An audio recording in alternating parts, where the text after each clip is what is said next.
En esta presentación vamos a tratar el tema de la política económica, que es precisamente, se identifica con el plano de la economía normativa, que viene a ser, en último término, la aplicación práctica del conocimiento que brinda la teoría económica a partir pues del enfoque de la economía positiva, escribir, explicar los problemas económicos y sus causas, pero la razón última de estudiar la realidad es ética, es decir, es en términos de enfrentar esos problemas. Y precisamente la política económica recoge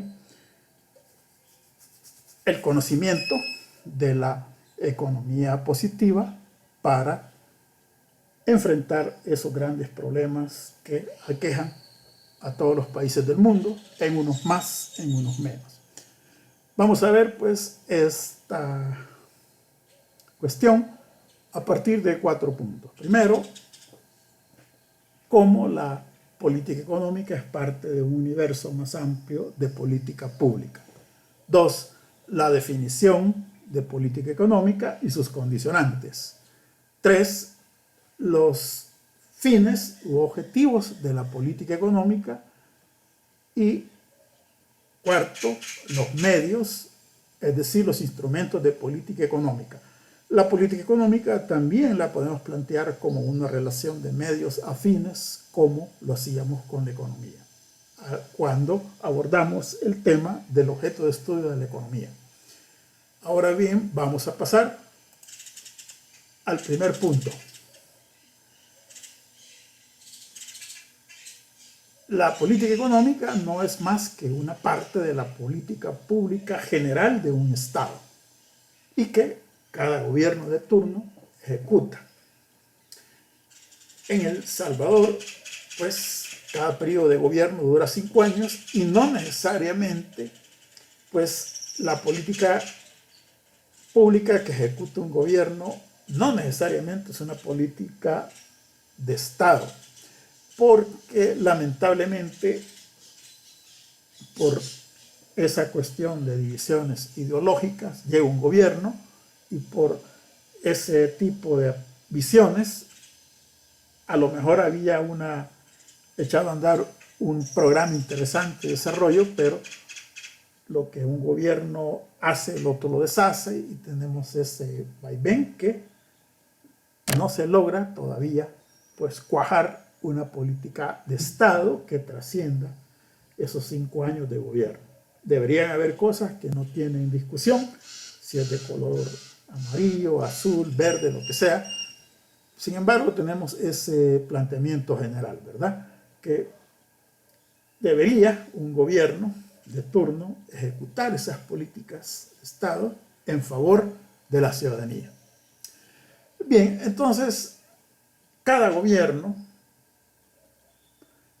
plantea una estrategia, es decir, un gobierno, cada vez que asuma la presidencia, en el caso del órgano ejecutivo, deberá tener una estrategia porque debe perseguir ciertos fines, pues, que manda la Constitución, que escuetamente nos dicen que es el bien común. Entonces hay una estrategia, pues, de política pública que se aplica en diferentes áreas en orden pues a conseguir, a obtener esos fines, esos objetivos. Acá en nuestro esquema tenemos 5 ejes de estrategias de política pública correspondientes a esas áreas, pudiendo ser más o menos, ¿verdad?, según el país. Bien, vamos a empezar por el resto del mundo. Por supuesto, ¿verdad?, que un país mantiene relaciones diplomáticas, comerciales con otras naciones del mundo o bien con otros bloques de naciones del resto del mundo. Y esa política dependerá otra vez de la ideología del gobierno de turno, aunque esto no es determinante en todos los casos. Por ejemplo, durante mucho tiempo El Salvador no tuvo relaciones comerciales y diplomáticas, aunque sí había comercio, pero relaciones diplomáticas con la República Popular China, sino hasta el año 2018. Aunque si los dos gobiernos anteriores hubieran sido consistentes con su ideología, nomás en el año 2000, al nomás tomar la presidencia, hubieran de un solo entrado a suscribir relaciones diplomáticas con la República Popular China, sino lo hicieron ya en 10 años, lo hicieron al último año, es decir, al 10º año. Lo tenían que haber hecho pues al primer año, si eran consecuentes o consistentes con su política, su orientación ideológica. Entonces tenemos esa cuestión, ¿verdad? Y es el canciller quien preside este tipo de relaciones diplomáticas, y una vez un país abre relaciones diplomáticas con otro país del resto del mundo, entonces ahí surgen relaciones culturales, de cooperación, relaciones comerciales, aunque muchas veces las relaciones comerciales, aun cuando no hayan relaciones diplomáticas, se dan, ¿verdad? Hay una figura de oficina de intereses comerciales, y de hecho, ¿verdad?, desde hace tiempo ya habían empresarios acá y empresas que mantenían comercio con la República Popular China. Pero lo cierto es que una vez que hay relaciones diplomáticas formales, entonces ya se tiene pues una situación ya formal en el plano pues de las relaciones internacionales. Lo cierto es que tenemos pues ese primer plano, el plano externo de la estrategia de política pública de un país. Bien, en segundo lugar, nos vamos a mover, pues vamos a dejar de último la política económica. Nos vamos a mover de izquierda a derecha. Lo tenemos la política de defensa y seguridad nacional. Bien, aquí se está hablando pues de que un país debe proteger su soberanía, y para ello pues debe disponer de un ejército, una fuerza armada, que esa es su principal tarea. Su mandato constitucional pues de las Fuerzas Armadas es salvaguardar la seguridad nacional, que no nos vaya a invadir otro país o nos vayan a apropiar más territorio. Entonces todos los países, ¿verdad? Hay pocos países en el mundo como Costa Rica que no tienen ejército, ¿verdad? Entonces, pero es una constante en todo el mundo esta cuestión de la defensa y seguridad nacional, ¿verdad? La salvaguarda de la soberanía, de las fronteras patrias, como dicen otros. En tercer lugar tenemos la política de seguridad ciudadana, que pues corre por cuenta de los cuerpos de seguridad, ¿verdad? De la cuestión de la PNC en este país, ¿verdad? Salvaguardar la vida y la propiedad de la ciudadanía, pues corre por cuenta de los cuerpos de seguridad. Entonces vemos que hay pues una estrategia de seguridad nacional, defensa y seguridad nacional, como una estrategia de seguridad ciudadana. Bien, entonces,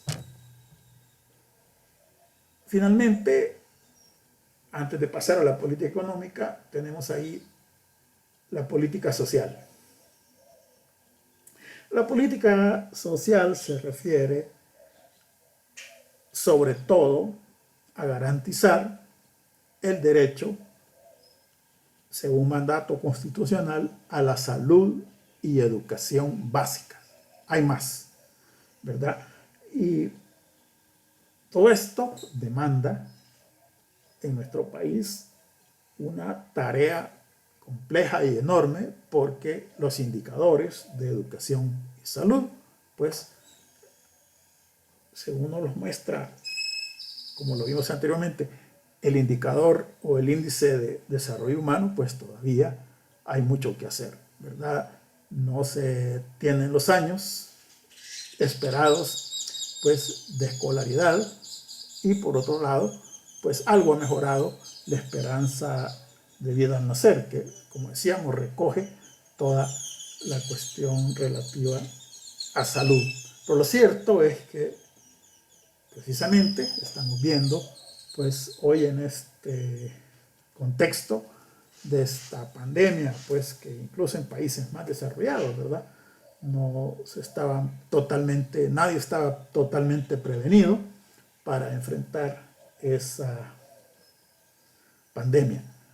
Entonces a eso se refiere la política social, ¿verdad? Un gobierno debe pues tener presente, o debería tener presente, pues que lo primero es garantizar pues ese derecho constitucional a la ciudadanía.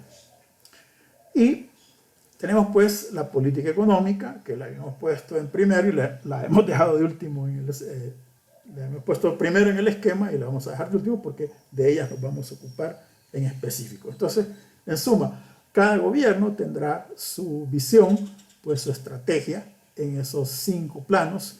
Como decía, no es una cuestión rígida, en algunos puede faltar, en otros se integran, pero lo cierto es que son las 5 grandes ejes o áreas pues para la estrategia de política pública de un gobierno.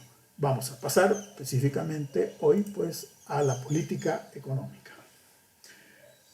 Bien, ahí les he traído la siguiente definición, la vamos a retomar.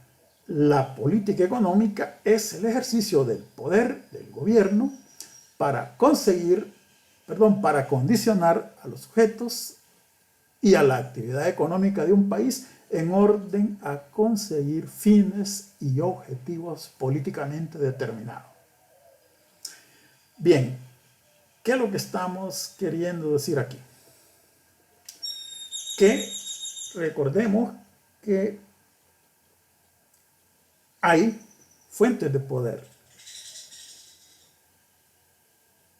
Las 2 grandes fuentes de poder son el poder político, es decir, la toma de decisiones desde las instituciones del gobierno, desde los órganos pues, o instituciones del gobierno, y el poder económico. Entonces, claro, en cualquier país del mundo siempre debe existir esa correlación entre poder político y poder económico. El poder político debería ser independiente del poder económico, pero no siempre es así. Y así se generan, según el país que se trate, una relación de influencia del poder económico sobre el poder político, o cuestión que varía de grado, ¿verdad? En unos países más, en unos países menos. Pero lo cierto es que en algunos países las autoridades públicas del gobierno pues tienen un amplio nivel de independencia con respecto al poder económico. En otros países el poder económico tiene un peso decisivo o una influencia decisiva sobre el poder político.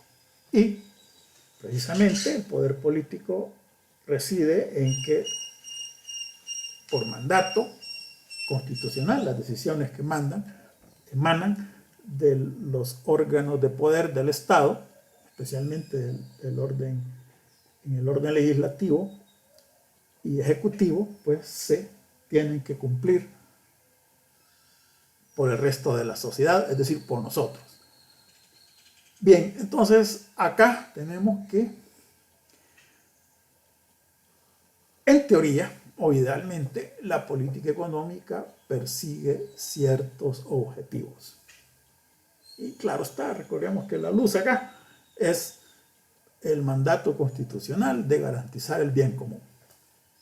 Ahora bien, entonces ahí tenemos a la derecha los grandes objetivos de la política económica, que estarían enmarcados, ¿verdad?, en ese fin más general, más amplio de las políticas públicas, o de la política pública, ya como lo prefieran, en plural o en singular, pues del bien común, ¿verdad? Entonces, hoy, además debemos de considerar que no siempre, considerando estas relaciones de influencia, pues la estrategia de política económica que ejecuta un gobierno de turno está libre de influencias de otros actores, pues, de la vida política de un país. Bien, entonces primero tenemos, pues, ¿verdad? Allí una serie de grupos, incluyendo al mismo gobierno, pues, para denotar que son quienes influyen en la formulación de una estrategia de política económica. Y una estrategia de política económica es plantear un plan que persigue ciertos objetivos y los medios para conseguirlos. Entonces, ahí está, toda estrategia se plantea, se basa en esa formulación, pues, como decía, de objetivos y los medios para conseguirlos.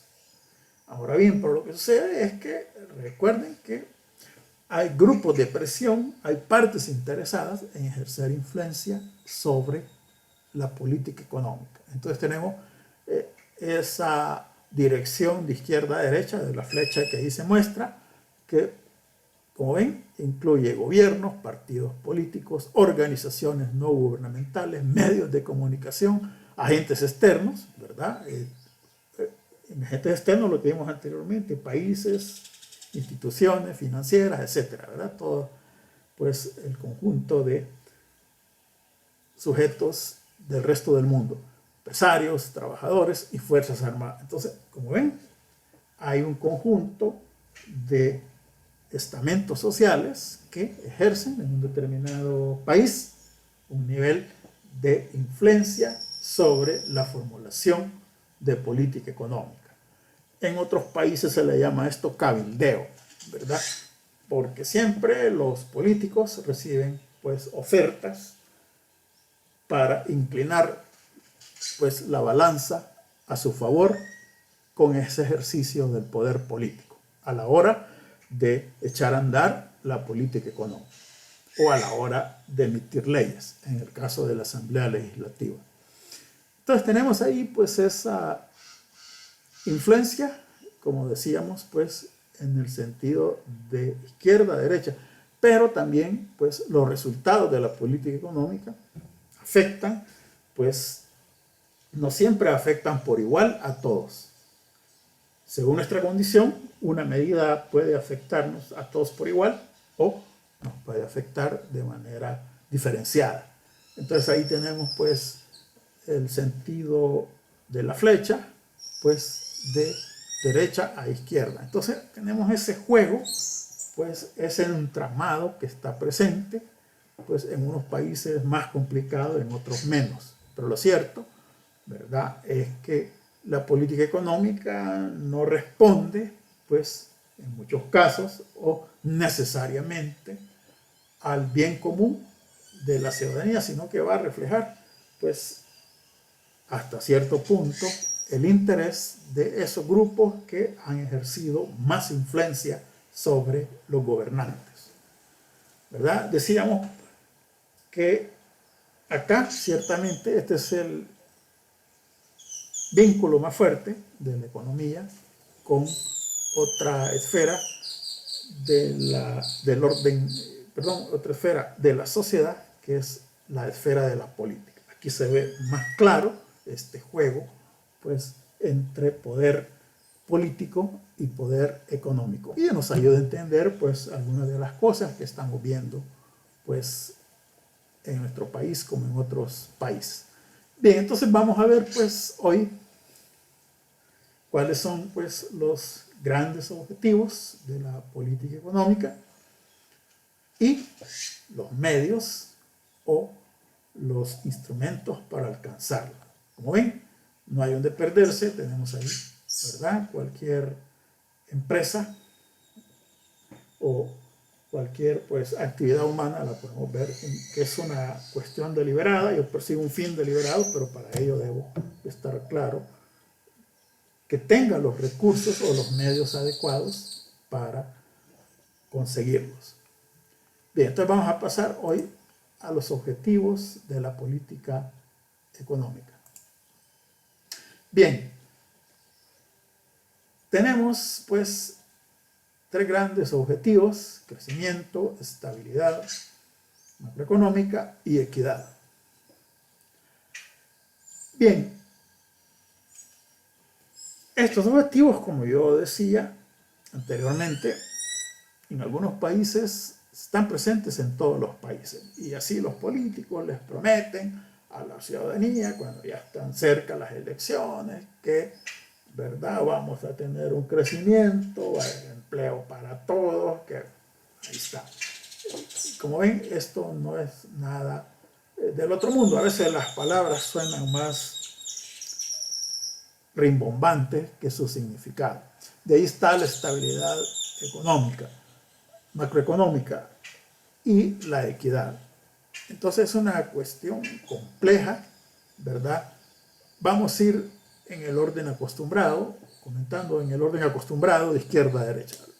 Ya hemos hablado del crecimiento. Un país sea pobre, desarrollado, industrializado, lo que sea, lo primero es que un país debe crecer más o debe incrementar su crecimiento en la producción de bienes y servicios, porque primero debe satisfacer las necesidades presentes de la población.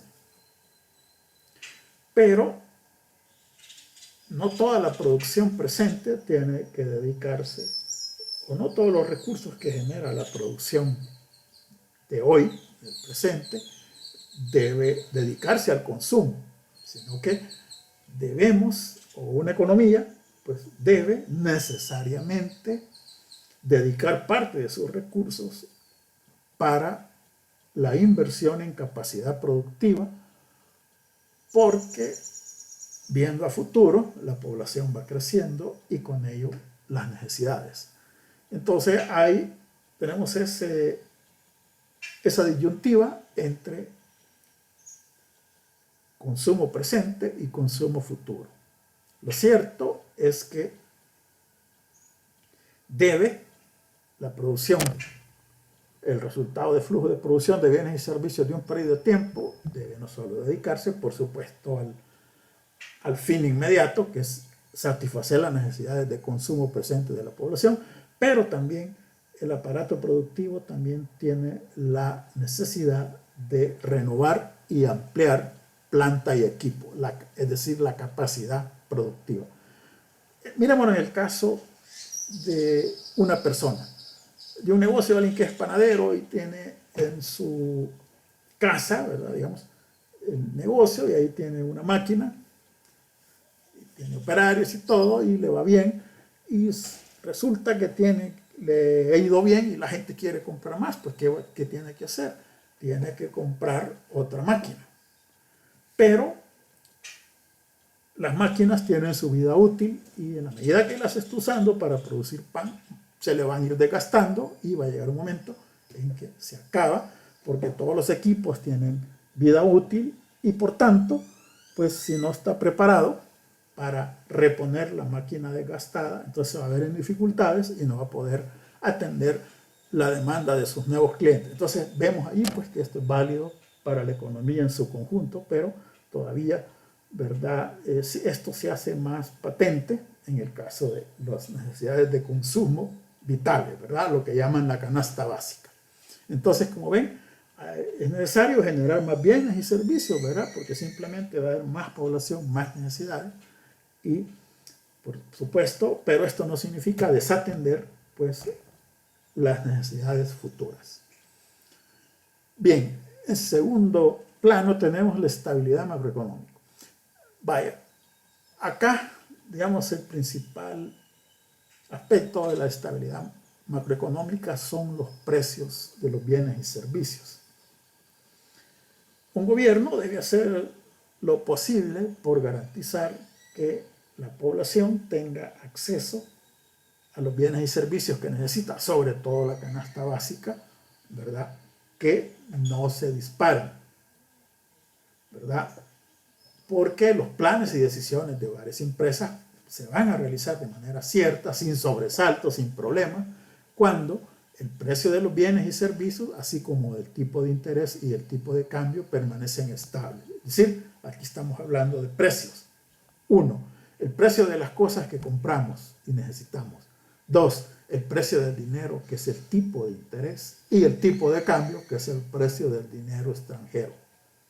Entonces, claro, se nos pueden caer nuestros planes de negocios o nuestros planes como personas cuando el tipo de interés, el tipo de cambio y los precios están fluctuando, sobre todo de manera desfavorable para el consumidor.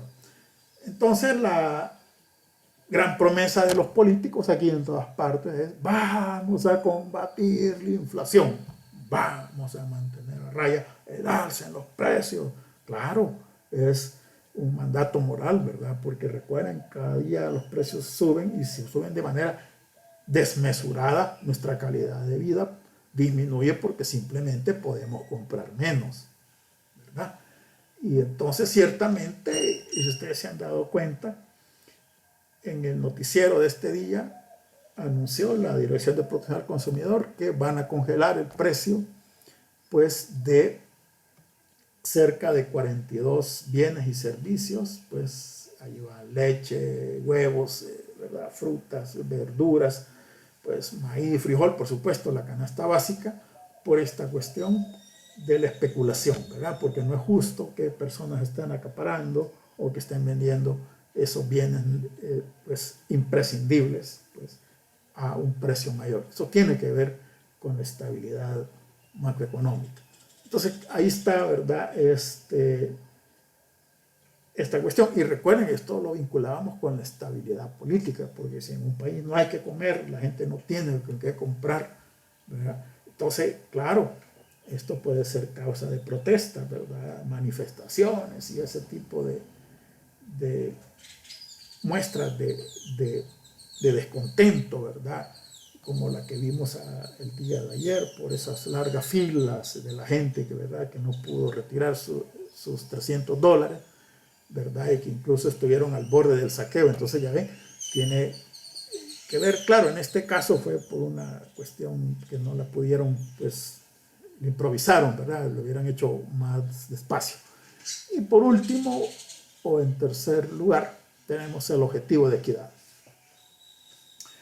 Bien, acá, pues, por supuesto, ¿verdad?, que este es uno de los problemas de fondo en nuestros países.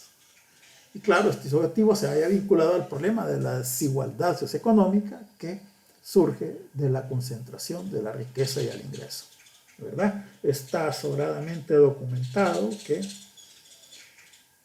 en América Latina,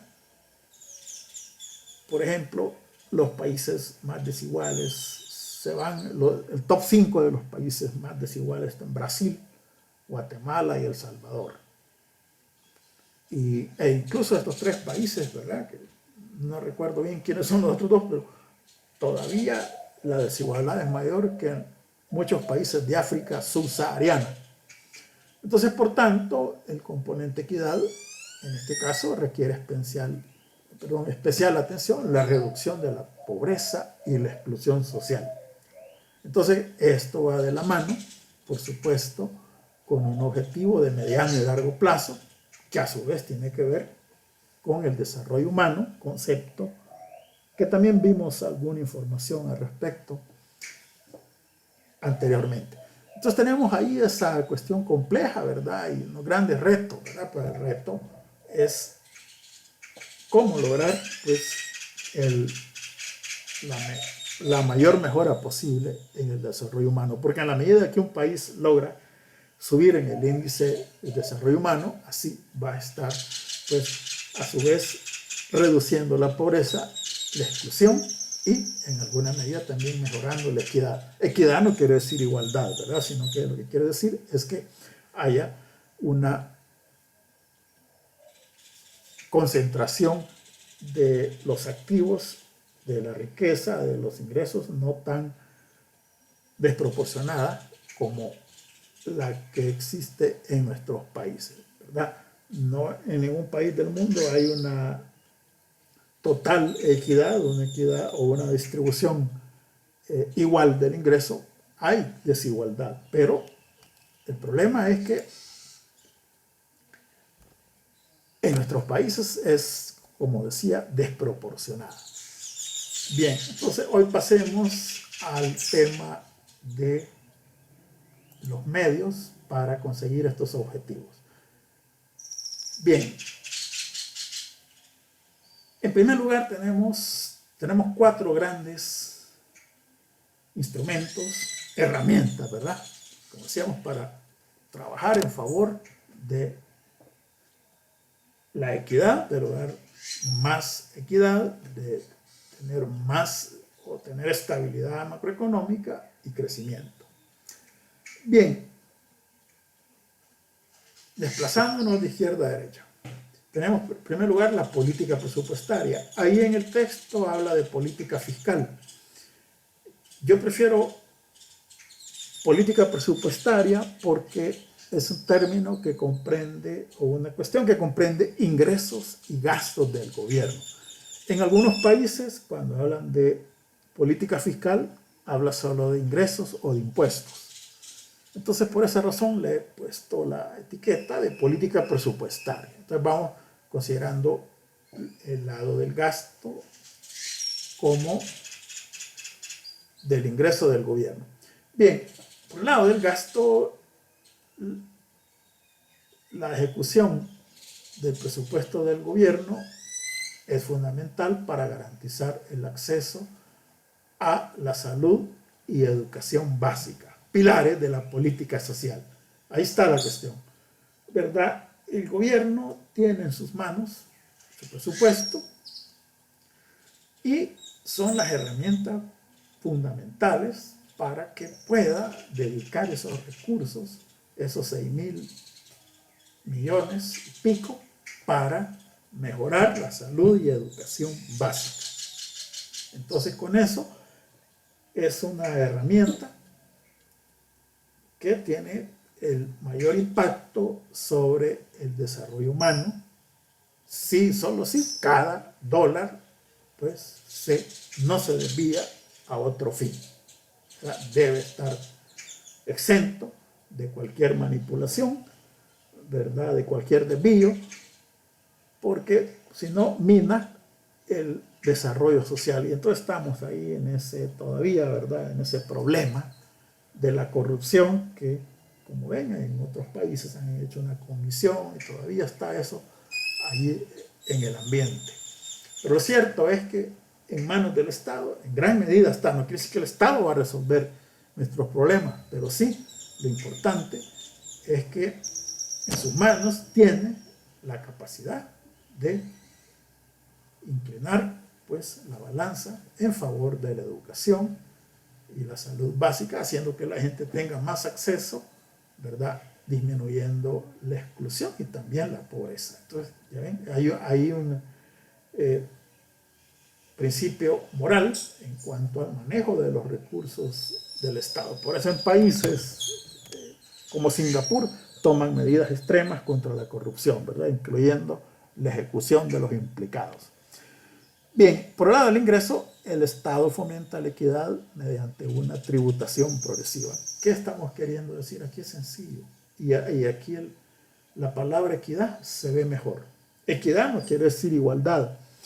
Equidad quiere decir proporcional. ¿Qué significa esto? Que es sencillo. No, esto no es nada, por así decirlo, inmoral o del otro mundo. Equidad quiere decir que cada ciudadano debe aportar recursos al Estado de acuerdo a su capacidad. No es lógico pensar que entre más riqueza sea una empresa, entre más riqueza tenga una empresa o una persona, puede aportar más recursos al Estado. Y igualmente, ¿verdad? En proporción. Entonces, a eso se llama equidad. El aporte, la contribución, pues, de cada sujeto, de cada empresa, deben ser en proporción a sus tenencias, a su riqueza, a sus ingresos. Todavía, ¿verdad? El país no alcanza una tributación progresiva, es decir, que los impuestos, el que paga más, el que tenga más, pague más, y el que tenga menos, pague menos. Así, dicho en términos más sencillos, eso es una tributación, pues, progresiva. Y esta es una importante herramienta. pero sí, solo sí, ¿verdad? El tema de la corrupción esté reducido a su mínima expresión o erradicado, como lo han hecho en Singapur. Bien, luego tenemos la política monetaria y crediticia. Esto se refiere al manejo del dinero y el crédito. ¿Verdad? La actividad económica necesita del crédito. El crédito es una operación normal y el apoyo del sector financiero, de los bancos y demás instituciones es importante para financiar proyectos, para financiar capital de trabajo, capital de inversión. Entonces, claro, acá pues se necesita tener un sistema financiero presidido por el Banco Central que rija las normas y que apoye a la actividad económica de empresas y de personas, ¿verdad? Hay todo ese manejo. Ahora, pero el manejo del dinero, no así del crédito, ¿verdad? Todavía, o dicho de otra manera, con la dolarización, el Banco Central ha perdido en alguna medida esta capacidad, porque de un solo plumazo, en El Salvador ya no existe el colón, ya no tiene moneda nacional y esto pues le limita esta cuestión de regular el dinero en circulación, aunque en menor medida el crédito, porque el crédito lo dan los bancos, ¿verdad?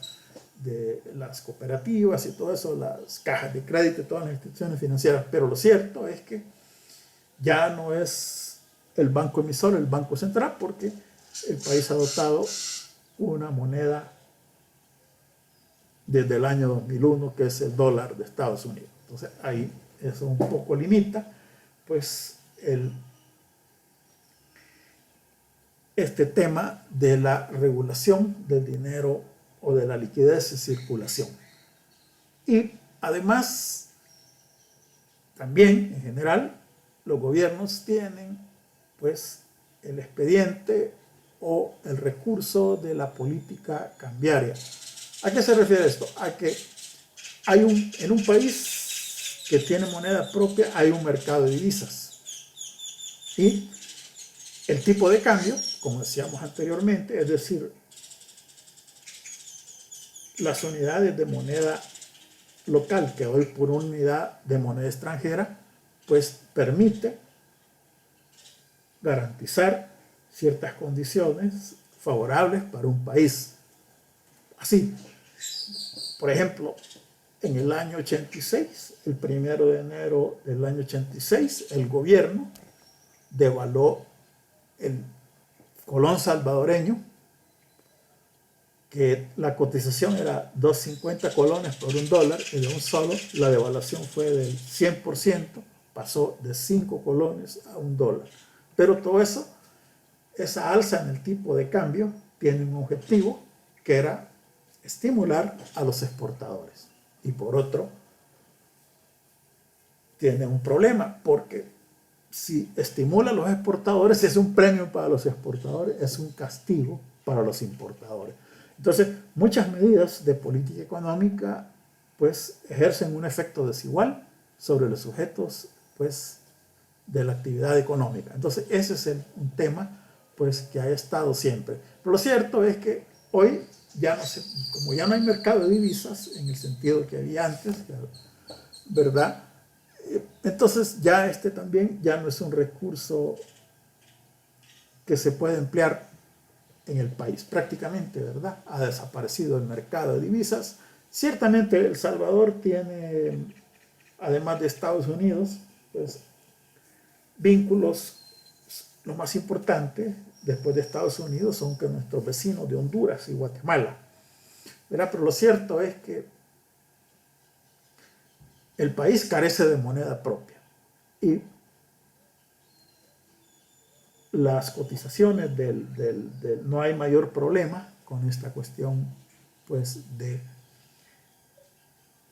el comercio con Honduras, lempiras, y el comercio con Guatemala, quetzales. Pero antes sí, ¿verdad? Había una moneda propia y mediaba el Banco Central en esas transacciones, y también se podía comprar y vender moneda extranjera en los bancos del sistema, pero la política del tipo de cambio, pues que es, en la práctica es una devaluación o una revaluación, pues ya no es parte de la política económica. Lo estamos viendo aquí un panorama general. Por último, tenemos el tema de las intervenciones directas. Las tres medidas que hemos hecho referencia anteriormente se desprenden de la teoría macroeconómica, es decir, son medidas de alcance general, pero también tenemos medidas de alcance parcial y que precisamente se derivan del análisis microeconómico. Me refiero a las intervenciones directas. Esta parte la vamos a ver en detalle más adelante. En un momento determinado, el Estado puede intervenir el mercado de un bien o servicio en particular. Y lo hacen a través de impuestos, subsidios, cuotas, control de precios, prohibiciones, según las circunstancias, por ejemplo, y la circunstancia e importancia para la economía de un país. Vaya, ¿qué podemos decir aquí? Vaya, hay productos, hay bienes y servicios que son imprescindibles. La canasta básica, ese debe ser regulado, son mercados que requieren, pues, necesariamente la mano que el gobierno intervenga a esos mercados, como lo ha hecho hoy, ¿verdad? Como les comentaba anteriormente, con los granos básicos, las verduras, la fruta, los huevos y otra serie de productos de consumo popular. No hay, pues, apremia, ¿verdad? Y era necesario que lo hiciera porque hay gente que también abusa de esa situación y no es justo que haga eso. Pero también en condiciones normales, ¿verdad? Cuando no se dan estos episodios, la política de turno, ahí está, puede favorecer, según los intereses, a una determinada actividad con subsidios o al revés. Porque si los subsidios son un premio, los impuestos son un castigo, si lo queremos ver así, aunque suene simplista. Pero lo cierto es que el caso de los subsidios, por ejemplo, toda la vida o desde hace mucho tiempo el gobierno acá ha subsidiado el transporte público, ¿verdad? Les daba $400, no recuerdo bien si era para los microbuses o los autobuses, pero lo cierto es que si no les da el subsidio, estos señores cobraran más de 20 centavos por pasaje. Ahí está la cuestión. Pero que sucedía anteriormente, lo que yo les decía, la cuestión de la influencia, que había gente que estaba en el gobierno y que también tenían intereses del transporte. Entonces, a la larga, todo esto, las leyes que salían de la asamblea, estaban los dados cargados para esta cuestión, para algunos, pues, interesados. Entonces, lo ven, ahí está esa cuestión. Y hay otras cosas como un gobierno puede perfectamente, ¿verdad? Usando, pues, su poder, como dije, coercitivo, imponerse y intervenir un mercado. Y estas son, pues, en mercados específicos propios, pues, del análisis macro. Y ahí anteriormente he añadido a las políticas o a los instrumentos del texto, he añadido la política sectorial, que se refiere a políticas destinadas a un sector que, según el gobierno de turno, o que según la apreciación que tengan los gobernantes en ese momento, es una actividad considerada importante desde el punto de vista social para el país, porque genera empleo, divisa, y hay que apoyarla. O como sucede con la caficultura, que en este país los cafetaleros recientes, ¿verdad?, que están descuidados, y debería ser una actividad que merezca la atención, porque recordemos que gran parte, el parque cafetalero es gran parte importante por así decirlo, de la vegetación de este país. Entonces hay que hacer algo en favor de la caficultura, ¿verdad? Es cierto, está perdiendo importancia, pero entonces debería haber una política sectorial para la caficultura, cosa que por el momento no se ha visto nada, ¿verdad? Al menos en los gobiernos anteriores habían medidas así dispersas, ¿verdad? Parches, como dicen, pero no había nada así muy elaborado, muy sistematizado. A lo mejor, pues, en este gobierno faltan todavía, ¿verdad?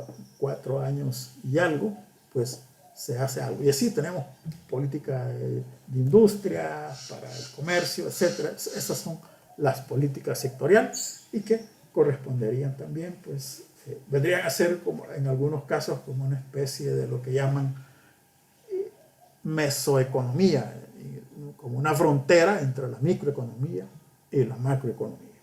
Bien, entonces vamos a dejar esta parte de la política económica por acá. Muchas gracias por su atención.